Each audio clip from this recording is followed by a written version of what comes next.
Tokyo Paralympic में para athlete Praveen Kumar ने silver medal जीता है। नोएडा के 18 साल के प्रवीण ने पुरुष हाई जंप की T44 वर्ग में 2.07 मीटर की कूद लगाई और वो दूसरे स्थान पर रहे।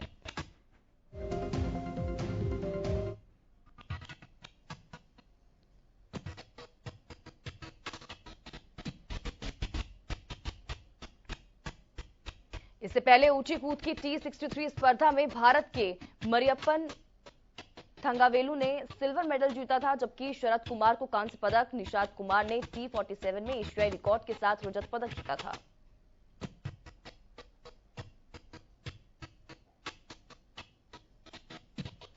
मौजूदा पैरालंपिक में भारत ने अब तक 11 पदक जीत लिए हैं। भारत के खाते में अब 2 स्वर्ण, 6 रजत और इसी के साथ ही 3 कांस्य पदक हैं। यह पैरालंपिक के इतिहास में भारत का सर्वश्रेष्ठ प्रदर्शन है।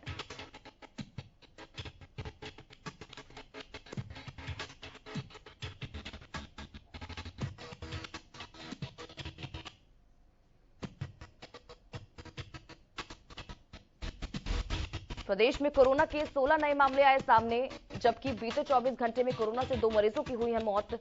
वहीं गुरुग्राम में 24 घंटे में 8 नए मामले मिले हैं।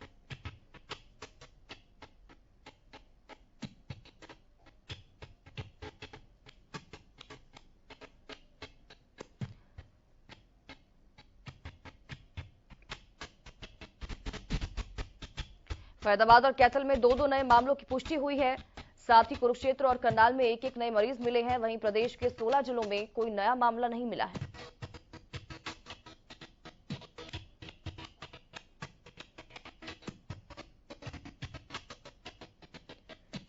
इसी के साथ हरियाणा में कुल मरीजों का आंकड़ा 7,70,522 पहुंच चुका है, जबकि कोरोना से प्रदेश में कुल 9,675 मरीजों की मौत हुई है। प्रदेश में कोरोना से रिकवरी रेट 98.66% है।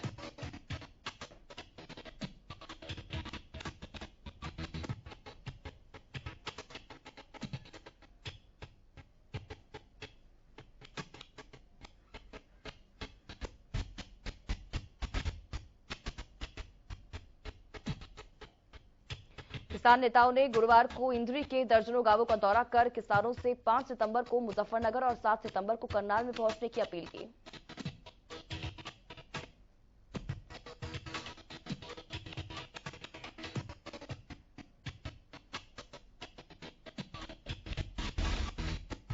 लोगों ने किसान आंदोलन में किसान नेताओं के आह्वान पर हर कार्यक्रम में हिस्सा लेने का भरोसा दिलाया। गांव खेड़ी मानसिंह में पहुंचे किसान नेताओं ने सरकार की नीतियों और सोच को किसानों का सबसे बड़ा दुश्मन बताया है।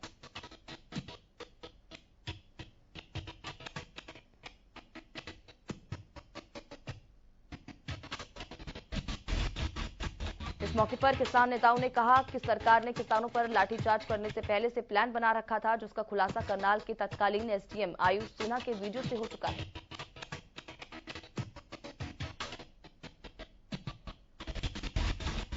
राष्ट्रवादी परिवर्तन मंच से किसानों ने रास्ता खुलवाने की मांग को लेकर जो मुहिम चलाई है, उसको लेकर 5 सितंबर को गांव नागल कला में पंचायत बुलाई गई है। वहीं नागल कला के ग्रामीणों ने इस पंचायत का विरोध करने का फैसला लिया है। ग्रामीणों ने कहा है कि वो किसान आंदोलन के साथ हैं और किसानों के विरोध में होने वाली हर गतिविधि का विरोध करेंगे।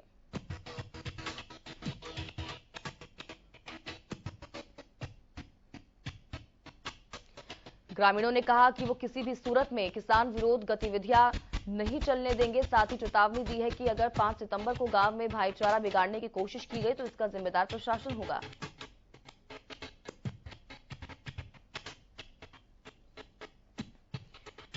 यमुनानगर में कलानौर पुलिस चौकी इंचार्ज के खिलाफ ग्रामीणों ने अभद्र व्यवहार करने और जाति सूचक शब्द कहने के आरोप में धरना प्रदर्शन शुरू कर दिया है।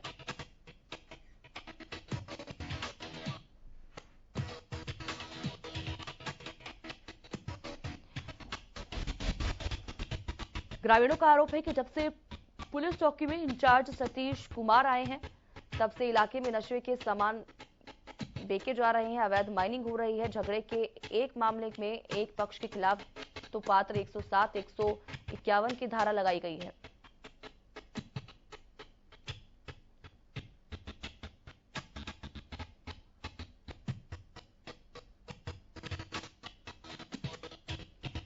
जबकि दूसरे पक्ष के खिलाफ कई गंभीर धाराएं लगाकर 5 लोगों को गिरफ्तार कर लिया है। ग्रामीणों का कहना है कि जब तक उनके खिलाफ मामले दर्ज नहीं होता है तब तक वो धरने पर बैठे रहेंगे।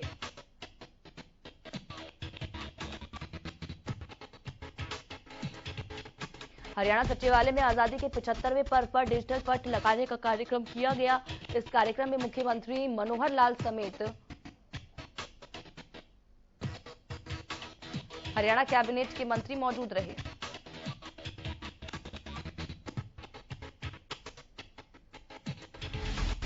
सीएम मनोहर लाल ने देश के स्वतंत्रता संग्राम में हरियाणा का योगदान पर आधारित लघु प्रदर्शनी और डिजिटल सूचना पट का शुभारंभ किया।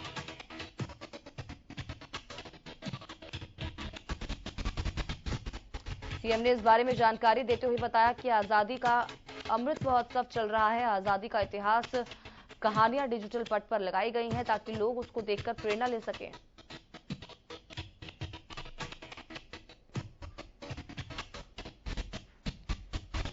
सीएम ने कहा कि इस पट पर जानकारी दी गई है कि कैसे देश को आजादी मिली, आजादी दिलाने के लिए किन किन लोगों का योगदान रहा और आजादी के लिए कहां कहां बिगुल बजाया गया है।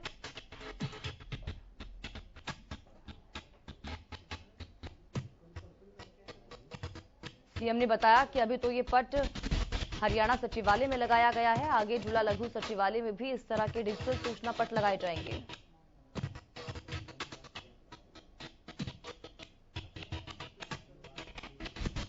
मुख्यमंत्री मनोहर लाल ने अवैध कॉलोनियों को लेकर अधिकारियों के साथ बैठक की। सीएम ने अधिकारियों को निर्देश देते हुए कहा कि अधिकारी ये सुनिश्चित करें कि प्रदेश में कोई भी अवैध कॉलोनी ना काटी जाए।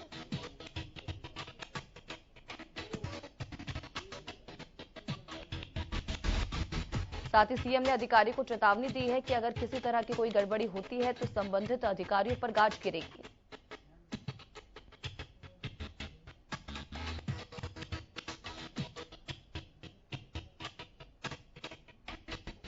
सीएम ने कहा कि गरीब जनता को किसी का शिकार नहीं होने दिया जाएगा। अधिकारी ये ध्यान दें कि गरीब जनता की खून पसीने की कमाई अवैध कॉलोनाइजर की भेंट न चढ़े।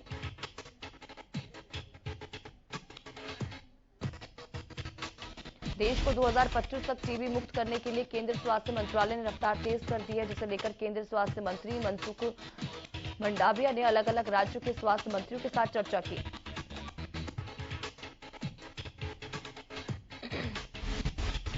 चर्चा वीडियो कॉन्फ्रेंसिंग के जरिए देश को टीबी मुक्त बनाने पर हुई। इस मीटिंग में प्रदेश के गृह मंत्री अनिल विज भी जुड़े।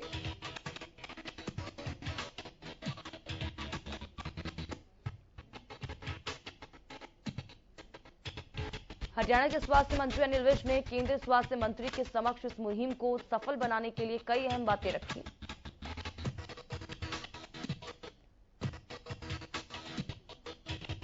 अनिल विज ने बताया कि हरियाणा में सभी प्राइवेट लैब्स और अस्पतालों को अब टीबी के लिए एक एक मरीज का ब्यौरा स्वास्थ्य विभाग को देना अनिवार्य होगा।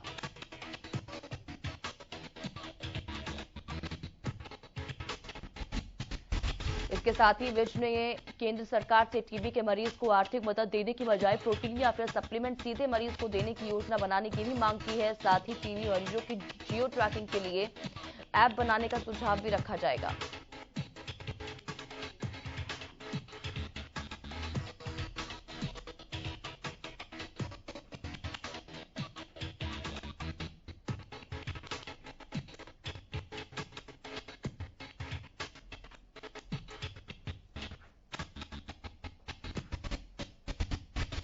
प्रदेश कांग्रेस अध्यक्ष कुमारी सैलजा ने एक बार फिर से हरियाणा सरकार पर हमला बोला है। उन्होंने कहा कि प्रदेश की मनोहर सरकार किसानों पर लाठीचार्ज करने का बहाना ढूंढती है।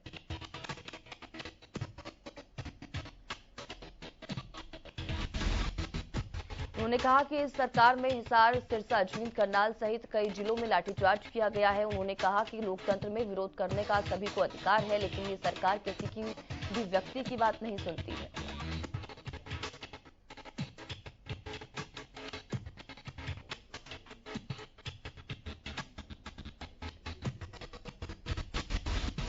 कांग्रेस के राज्यसभा सांसद दीपेंद्र हुड्डा ने सरकार पर जमकर निशाना साधा है। दीपेंद्र हुड्डा ने सरकार पर किसानों की आवाज को कुचलने का आरोप लगाया।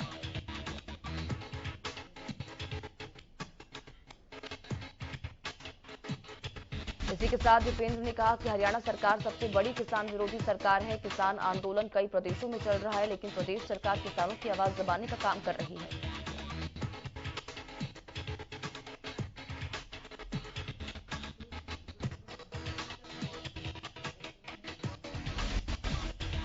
करनाल में किसानों पर हुए लाठीचार्ज को लेकर गुरुवार को कांग्रेस ने हल्ला बोला। इस दौरान सोनीपत में जिला उपायुक्त को ज्ञापन देने के लिए कार्यकर्ता मिनी सचिवालय के मुख्य गेट पर बैठे।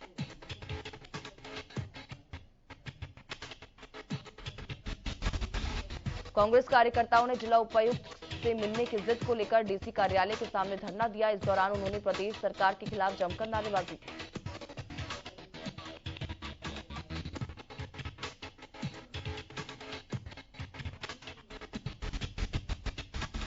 उधर अंबाला के मानव चौक से बाजारों में होते हुए कांग्रेस कार्यकर्ता उपायुक्त कार्यालय पहुंचे और उपायुक्त को राज्यपाल के नाम ज्ञापन सौंपा।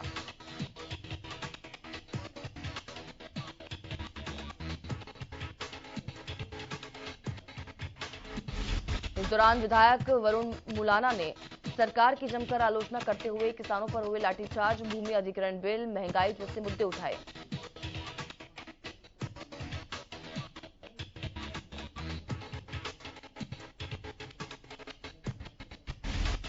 किसानों पर हुए लाठीचार्ज को लेकर कांग्रेस की तरफ से अलग अलग जिलों में प्रदर्शन किया गया। करनाल में कुमारी सैलजा की अध्यक्षता में सरकार को घेरते हुए दोषियों पर कार्रवाई करने के लिए राज्यपाल के नाम प्रशासनिक अधिकारी को ज्ञापन सौंपा।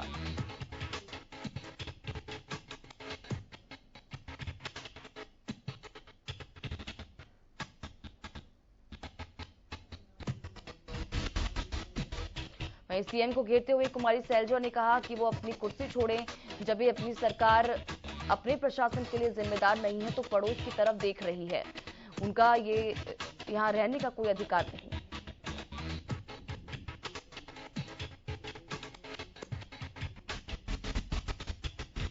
करनाल में किसानों पर हुए लाठीचार्ज और नया भूमि अधिग्रहण बिल के विरोध में गुरुवार को कांग्रेस ने प्रदर्शन किया और एसडीएम आयुष सिन्हा को बर्खास्त करने की सख्त कार्रवाई की मांग की है।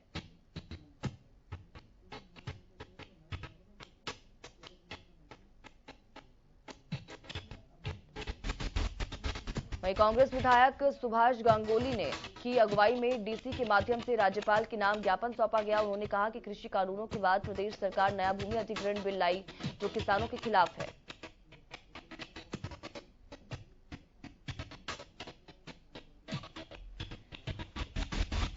उन्होंने कहा कि जमीन अधिग्रहण से पिछले 48 घंटे का अल्टीमेटम भी सरकार ने खत्म किया और 35 साल तक मिलने वाली रॉयल्टी भी बंद कर दी गई।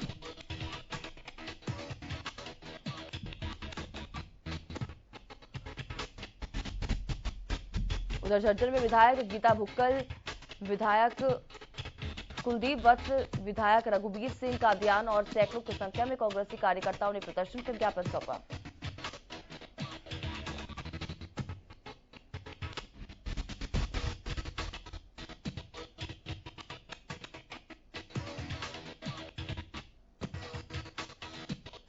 विधायक रघुबीर कादियान ने बताया कि सरकार की ये तानाशाही नहीं चलेगी और जिस एसडीएम ने किसानों के बारे में कहा है कि सर फोड़ देना, हमारी सरकार आते ही चाहे वो कब्र में छुप जाएं, वहां से भी निकाल जाएंगे।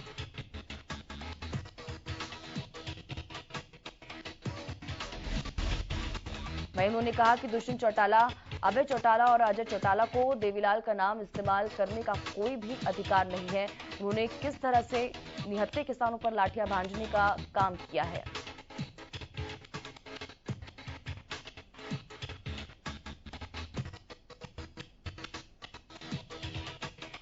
कैथल में गुरुवार को कांग्रेस नेता जयप्रकाश के नेतृत्व में कांग्रेस कार्यकर्ता लघु सचिवालय में इकट्ठा हुए। इस दौरान कांग्रेस नेताओं ने लाठीचार्ज की निंदा की, साथ ही परिवार पहचान पत्र को एक साजिश भी बताया।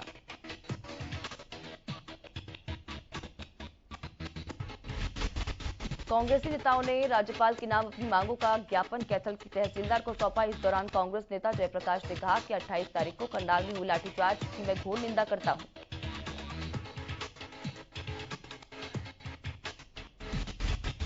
उन्होंने कहा कि सरकार से मांग करता हूं कि जिस किसान की मौत हुई है उसको मुआवजा और परिवार को एक नौकरी दी जाए। उन्होंने कहा कि परिवार पहचान पत्र हमारी निजता को खत्म कर रहा है। हमारे बैंकों में क्या है, हमारे घर में क्या है, सब कुछ सरकार को पता है।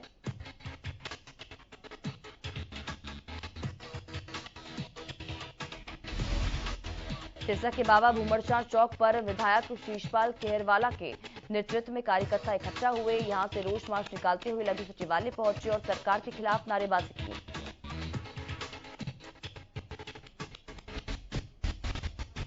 प्रदर्शनकारियों ने करनाल में लाठीचार्ज कर सिर फोड़ने के आदेश देने वाले एसडीएम के खिलाफ सख्त कार्रवाई की मांग की है। साथ ही सरकार पर एसडीएम को इनाम देने के आरोप भी चढ़े हैं। विधायक शीशपाल खेरवाला ने कहा कि करनाल में शांतिपूर्वक प्रदर्शन कर रहे किसानों पर सरकार के इशारे पर लाठीचार्ज किया गया है।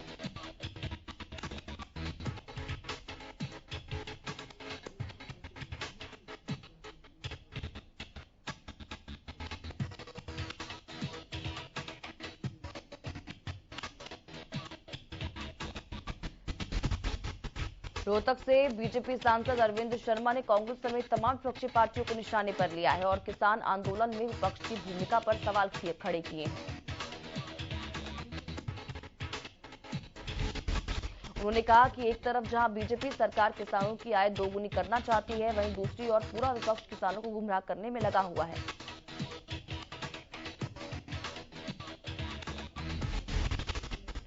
सांसद अरविंद शर्मा ने कांग्रेस से सवाल किया कि कांग्रेस ने लंबे समय तक सत्ता में रहने के बाद भी किसानों के लिए आखिर क्या किया।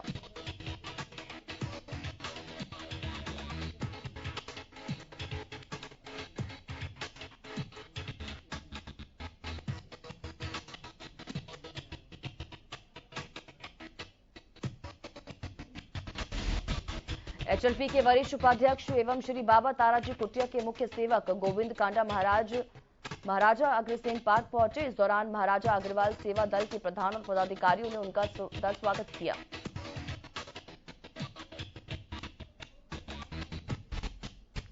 इसके बाद गोविंद कांडा ने महाराजा अग्रसेन की प्रतिमा पर माल्यार्पण किया और पार्क के प्रस्तावित प्रारूप का लोकार्पण किया। उन्होंने महाराजा अग्रवाल सेवा दल की टीम को बधाई देते हुए कहा कि ये टीम अच्छी सोच के साथ काम कर रही है।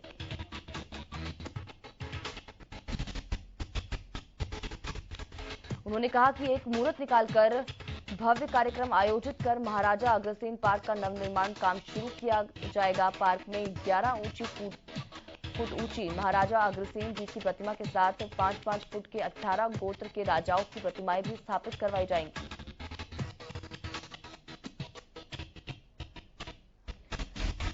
तो वहीं उधर महाराजा अग्रसेन चैरिटेबल ट्रस्ट के प्रधान अनिल कनेरीवाला ने कहा कि महाराजा अग्रसेन पार्क के नवनिर्माण का बीड़ा अब गोविंद कांडा ने उठा लिया है, तो निर्माण भव्य ही होगा।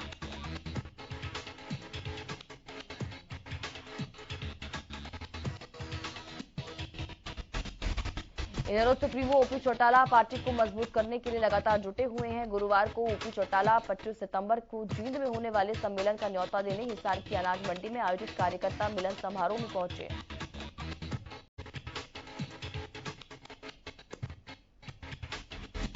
इस दौरान कार्यकर्ताओं को संबोधित करते हुए ओपी चौटाला ने सरकार और उनकी नीतियों को जमकर कोसते हुए कहा कि ये सरकार 5 साल भी नहीं टिक पाएगी। इस सरकार के अंत की शुरुआत एलनाबाद के उपचुनाव से होगी।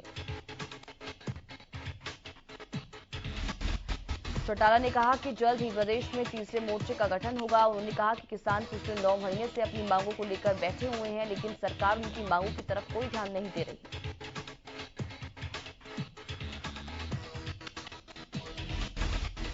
ऑस्ट्रेलिया की जेल में बंद भारतीय छात्र विशाल जूट की 15 अक्टूबर को रिहाई हो जाएगी। सीएम मनोहर लाल और करनाल से बीजेपी सांसद संजय भाटिया विशाल जूट की रिहाई के लिए लगातार कोशिशें कर रहे थे।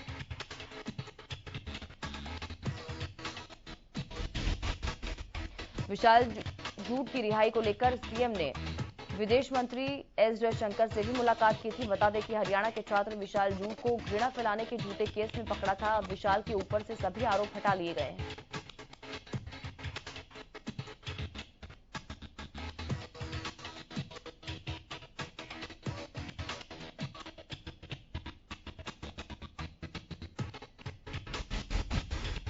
कोरोना की संभावित तीसरी लहर के बीच प्रदेश भर में तेजी से वैक्सीनेशन अभियान चलाया जा रहा है। इसी क्रम में झज्जर में भी गुरुवार को वैक्सीनेशन कैंप का आयोजन किया गया।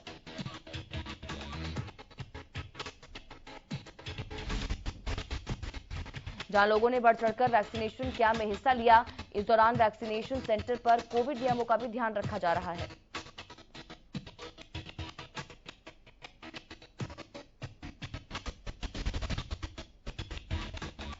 वैक्सीन सेंटर पर मौजूद डॉक्टर कृष्णा ने बताया कि कोरोना की तीसरी लहर की सुगबुगाहट के बीच वैक्सीनेशन से ही बचाव संभव है।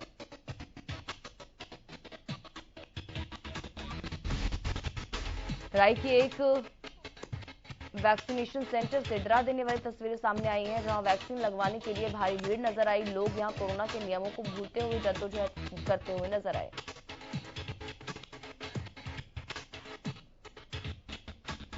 बताया जाता है कि फैक्ट्री में वैक्सीनेशन सर्टिफिकेट के बगैर एंट्री पर रोक है। इसी को लेकर फैक्ट्री में काम करने वाले कर्मचारी वैक्सीन लगाने के लिए भारी संख्या में पहुंचे थे, लेकिन स्वास्थ्य व्यवस्था नहीं होने की वजह से यहां कोरोना के नियमों की लोग जमकर धज्जियां उड़ाते हुए भी नजर आए।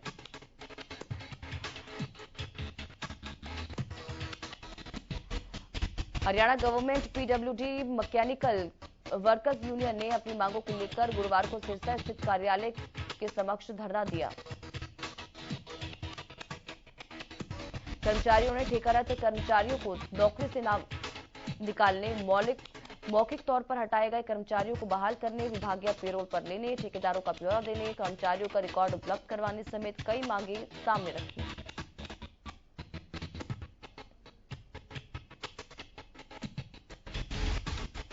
कर्मचारी ने बताया कि ठेकेदार कर्मचारी पिछले लंबे समय से मांगों को लेकर धरना कर रहे हैं। अधिकारियों को ज्ञापन भी दिए जा चुके हैं, लेकिन कोई सुनवाई नहीं हो रही।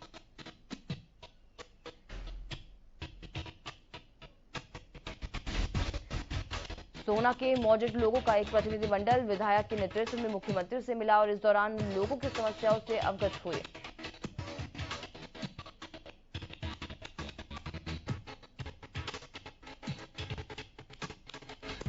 इसके बाद सीएम ने सोना के लोगों को आश्वस्त करते हुए कहा कि वह विभाग की ओर से जो नोटिस दिए गए हैं उनकी पैमाइश दोबारा से कराई जाएगी और अभी किसी के भी आशियाने को नहीं तोड़ा जाएगा।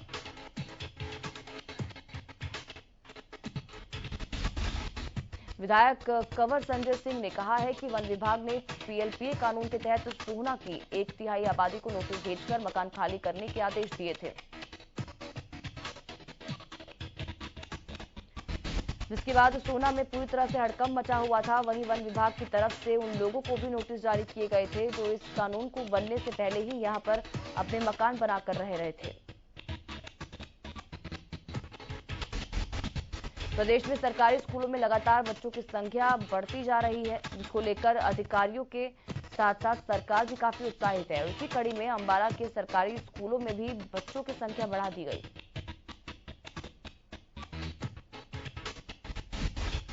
सरकारी स्कूलों में बच्चों की संख्या बढ़ने के पीछे जहां एक और कोविड बड़ा कारण माना जा रहा है, तो वहीं दूसरी तरफ सरकार द्वारा लागू की गई नई शिक्षा नीति भी इसका कारण मानी जा रही है। बल्लभगढ़ के सिविल अस्पताल में एक महिला प्रसूति पीड़ा से कराहती रही, लेकिन उसकी सुध लेने वाला कोई नहीं था और आखिरकार महिला ने बच्चे को अस्पताल परिसर के अंदर ही ऑटो में जन्म दे दिया। महिला के परिजनों का आरोप है कि महिला को डॉक्टरों ने अस्पताल के अंदर लेना तो दूर एक बेड तक मुहैया नहीं कराया। तो वहीं जब हरियाणा न्यूज ने डॉक्टर से बात करने की कोशिश की तो वो कार्यालय से नजर दिखे। सिरसा में ओपन शूटिंग चैंपियनशिप का आयोजन किया गया, जिसमें रतिया के खिलाड़ी साहिब दिल ने गोल्ड मेडल पर कब्जा कर लिया है। गांव पहुंचने पर समाजसेवी संस्थाओं ने उनका जोरदार स्वागत किया।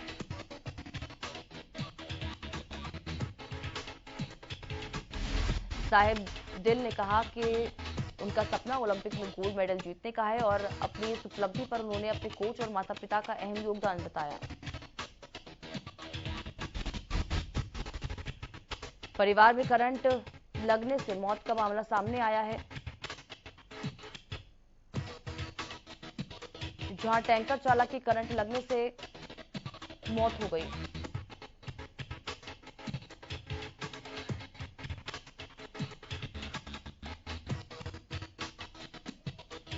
ट्रैक्टर में आए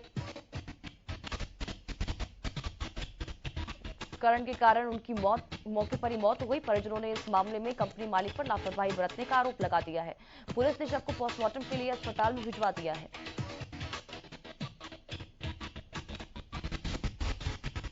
सिरसा के गांव भावदीन से एक ऐसे अभियान की शुरुआत की गई है जो लोगों के लिए काफी फायदेमंद साबित हो रही है।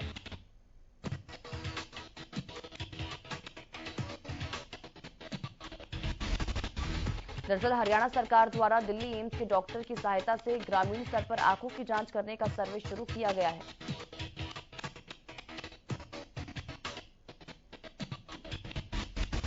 जिले के अलग अलग 30 गांवों में दिल्ली से आई टीम लोगों की आंखों की जांच करेगी ताकि रोहे या फिर कुकरे के रोगियों का पता लगाकर इलाज किया जा सके। अंबाला में खाद्य सुरक्षा विभाग ने फूड टेस्टिंग मोबाइल लेबोरेटरी की शुरुआत की। शुद्ध का युद्ध मुहिम के तहत शुरुआत की गई,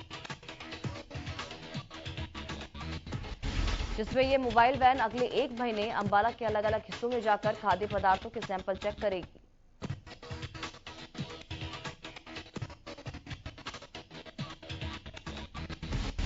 कोई भी व्यक्ति अपने घर या दुकान के खाद्य पदार्थ के सैंपल सिर्फ 20 रुपए देकर चेक करवा सकता है, जिसकी रिपोर्ट 20 मिनट में मिल जाएगी। त्योहारी सीजन को देखते हुए खाद्य विभाग ने शुरुआत की है।